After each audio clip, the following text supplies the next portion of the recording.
धुंडू. भाऊची गावाचा बंडू शांत व कष्टाळू, आपलं काम भलं आपण भले त्याचा स्वभाव होता. सर्व गावात चर्चा होती.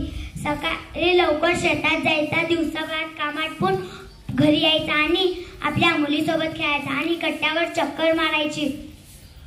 जेवणाच्या वेळी पुन्हा घरी यायचं. हा त्याचा दिन क्रमांक. सावळा रंग, शिडशिडी अंगकाठी, नाकासमोर चालणारा बंडू एके दिवशी पीक पाणी झाल्याने कुटुंबासाठी नवे कपडे घेतो आणि स्वतःसाठी एक इजार घेतो. धोंडू मामा नवी कपडे तर शिवतोच आणि धोंडू मामाचा थोडा अंदाज चुकतो. धोंडू मामा इजार झाली का? झाली, आताच घेऊन जा.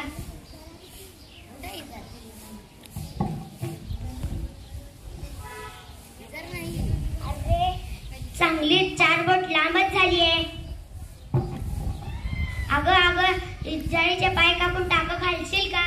हो, सकाळ सकाळी काय हे जेवण बनवायचंय, मी त्याच्या शाळेत जायचंय, मला नाही जमणार. अगं सुबे काय रे दादा? जरा इजारीचे पाय कापून टाक घालशील का? नाही दादा, मला जमणार नाही. आता कॉलेजची वेळ होईल. तू आईला सांग की. हे आई, इजारीचे पाय कापून टाक घालशील का? काय इथं वैरण कापून हाताचे काटे पडले. ठेव तिकडं. सकाळीच इजा दुरुस्त करायला हवी होती. आपला भाऊ किती कष्ट करतो, मला कॉलेजला पाठवतो. दादाचं इतकंही काम मी करू नये का? उगाच खेचवले पोरावर. पोरगा एवढा राब राबतोय पोरगा.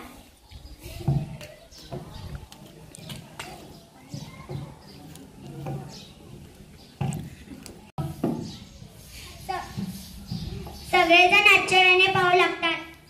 हो, मी इजारीचे 4 बोट कापले. मी पण. अगं बया, मी पण 4 बोट इजार कापली.